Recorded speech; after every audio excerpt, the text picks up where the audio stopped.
True. Nervous. Very, very dreadfully nervous. I had been and am. But why will you say that I am mad? The disease has sharpened my senses, not destroyed, not dulled them.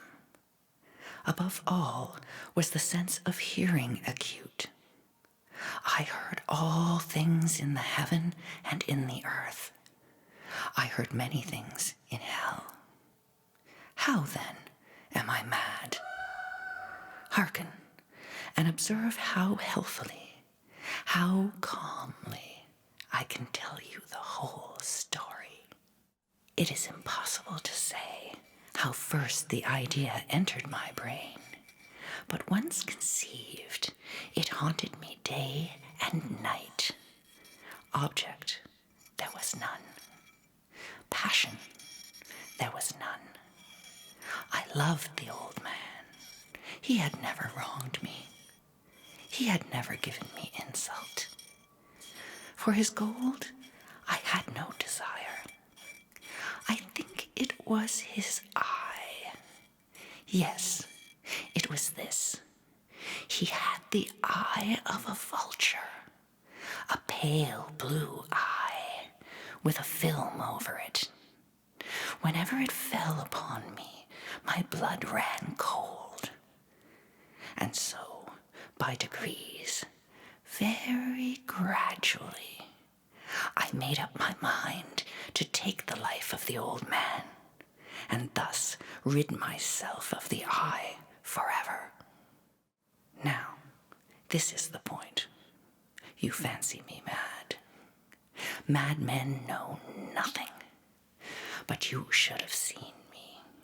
You should have seen how wisely I proceeded, with what caution, with what foresight, with what dissimulation I went to work. I was never kinder to the old man than during the whole week before I killed him. And every night, about midnight, I turned the latch of his door and opened it, oh, so gently. And then, when I had made an opening sufficient for my head, I put in a dark lantern, all closed that no light shone out. And then I thrust in my head. Oh, you would have laughed to see how cunningly I thrust it in. I moved it slowly, very, very slowly, so that I might not disturb the old man's sleep. It took me an hour to place my whole head within the opening, so far that I could see him as he lay upon his bed. Ha! Would a madman have been so wise as this? And then, when my head was well in the room, I undid the lantern cautiously. Oh, so cautiously. Cautiously, for the hinges creaked. I undid it just so much that a single thin ray fell upon the vulture eye. And I did this for 7 long nights, every night just at midnight. But I found the eye always closed, and so it was impossible to do the work. For it was not the old man who vexed me, but his evil eye. And every morning, when the day broke, I went boldly into the chamber and spoke courageously to him, calling him by name in a hearty tone, and inquiring how he has passed the night. So, you see, he would have been a very profound old man indeed, to suspect that every night, just at 12, I looked in upon him while he slept.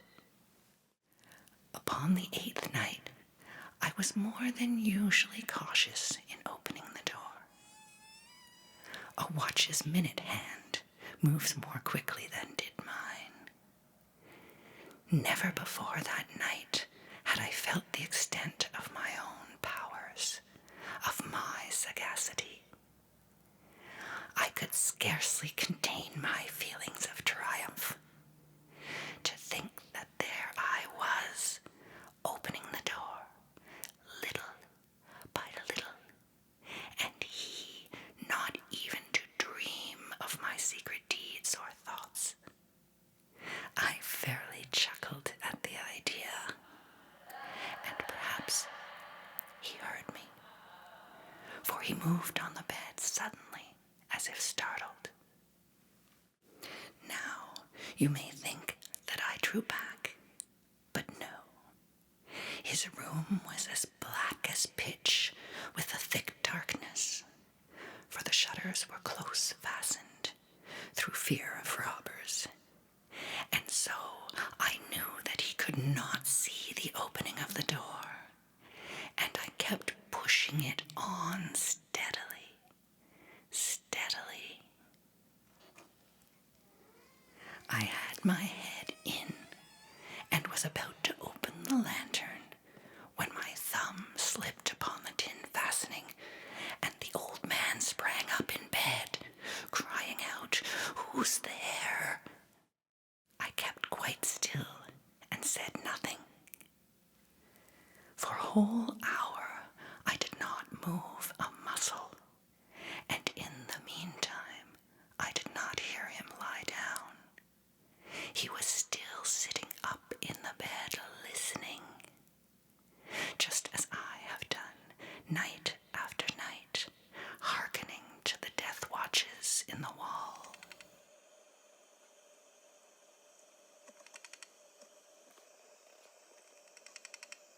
Presently, I heard a slight groan, and I knew it was the groan of mortal terror. It was not a groan of pain or of grief, oh no. It was the low, stifled sound that arises from the bottom of the soul when overcharged with awe. I knew the sound well. Many a night, just at midnight, when all the world slept, it has welled up from my own bosom, deepening with its dreadful echo the terrors that distracted me. I say I knew it well. I knew what the old man felt and pitied him, although I chuckled at heart. I knew that he had been lying awake ever since the first slight noise when he had turned in the bed. His fears had been ever since growing upon him. He had been trying to fancy them causeless, but could not. He had been saying to himself, "It is nothing but the wind in the chimney.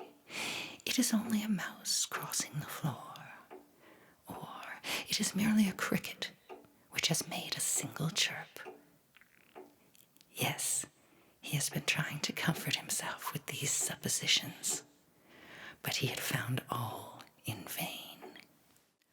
All in vain, because death, in approaching him, had stalked with his black shadow before him and enveloped the victim. And it was the mournful influence of the unperceived shadow that caused him to feel, although he neither saw nor heard, to feel the presence of my head within the room. When I had waited a long time, very patiently, without hearing him lie down, I resolved to open a very, very little crevice in the lantern. So I opened it. You cannot imagine how stealthily, until at length a simple dim ray thread of a spider shot from out the crevice and fell full upon the vulture eye. It was open, wide, wide open, and I grew furious as I gazed upon it. I saw it with perfect distinctness, all a dull blue, with a hideous veil over it that chilled the very marrow in my bones. But I could see nothing else of the old man's face or person, for I had directed the ray, as if by instinct, precisely upon the damned spot. And have I not told you that what you mistake for madness is but over-acuteness of the sense? Now, I say, there came to my ears a low, dull, quick sound, such as a watch makes when enveloped in cotton. I knew that sound well, too. It was the beating of the old man's heart. It increased my fury, as the beating of a drum stimulates the soldier into courage. But even yet, I refrained and kept still. I scarcely breathed. I held the lantern motionless. I tried how steadily I could to maintain the ray upon the eye. Meantime, the hellish tattoo of the heart increased. It grew quicker and quicker and louder every instant. The old man's terror must have been extreme. It grew louder, I say, louder every moment. Do you mark me well? I have told you that I am nervous. So I am. And now, at the dead hour of the night, amid the dreadful silence of that old house, so strange a noise as this excited me to uncontrollable terror. Yet, for some minutes longer, I refrained and stood still. But the beating grew louder, louder. I thought the heart must burst. And now a new anxiety seized me. The sound would be heard by a neighbor. The old man's hour had come. With a loud yell, I threw open the lantern and leaped into the room. He shrieked once only. In an instant, I dragged him to the floor and pulled the heavy bed over him. I then smiled gaily to find the deed so far done. But for many minutes, the heart beat on with a muffled sound. This, however, did not vex me. It would not be heard through the wall. At length, it ceased. The old man was dead. I removed the bed and examined the corpse. Yes, he was stone dead. I placed my hand upon the heart and held it there many minutes. There was no pulsation. He was stone dead. His eye would trouble me no more. If you still think me mad, you will think so no longer when I describe the wise precautions I took for the concealment of the body. The night waned, and I worked hastily, but in silence. First of all, I dismembered the corpse. I cut off the head and the arms and the legs. I then took up 3 planks from the flooring of the chamber and deposited it all between the scantlings. I then replaced the boards so cleverly, so cunningly, No human eye, not even his, could have detected anything wrong. There was nothing to wash out, no stain of any kind, no blood spot whatever. I had been too wary for that. A tub had caught all. When I had made an end of these labors, it was 4 o'clock, still dark as midnight. As the bell sounded the hour, there came a knocking at the street door. I went down to open it with a light heart, for what had I now to fear? There entered 3 men who introduced themselves with perfect suavity as officers of the police. A shriek had been heard by a neighbor during the night. Suspicion of foul play had been aroused. Information had been lodged at the police office, and they, the officers, had been deputed to search the premises. I smiled, for what had I to fear? I bade the gentleman welcome. The shriek, I said, was my own in a dream. The old man, I mentioned, was absent in the country. I took my visitors all over the house. I bade them search well. I led them at length to his chamber. I showed them his treasures, secure, undisturbed. In the enthusiasm of my confidence, I brought chairs into the room and desired them here to rest from their fatigues, while I myself, in the wild audacity of my perfect triumph, placed my own seat upon the very spot beneath which reposed the corpse of the victim. The officers were satisfied. My manner had convinced them. I was singularly at ease. They sat, and while I answered cheerily, they chatted of familiar things. But ere long, I felt myself getting pale and wished them gone. My head ached, and I fancied a ringing in my ears, but still they sat and still chatted. The ringing became more distinct. It continued and became more distinct. I talked more freely to get rid of the feeling, but it continued and gained definiteness until, at length, I found that the noise was not within my ears. No doubt I now grew very pale, but I talked more fluently and with a heightened voice. Yet the sound increased, and what could I do? It was a low, dull, quick sound, much such a sound as a watch makes when enveloped in cotton.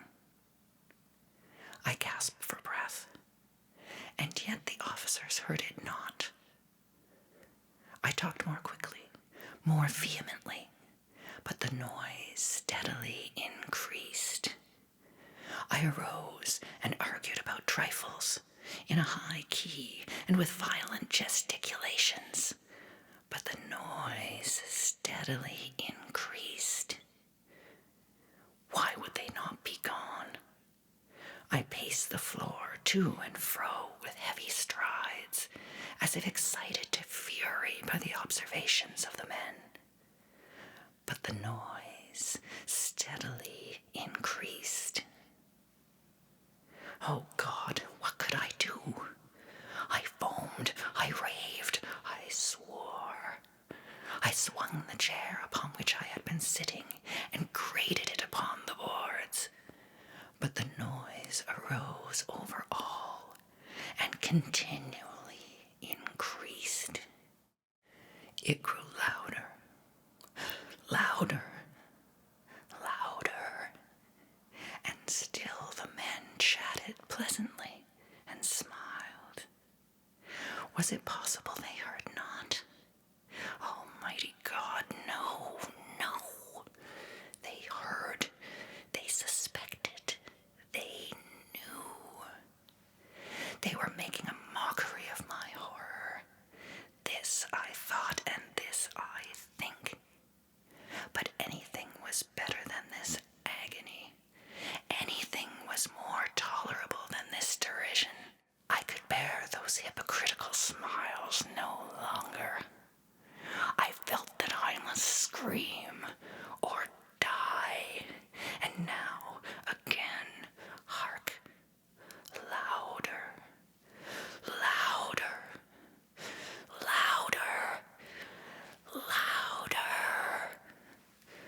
villains, I shrieked. Dissemble no more. I admit the deed. Tear up the planks. Here, here. It is the beating of his hideous heart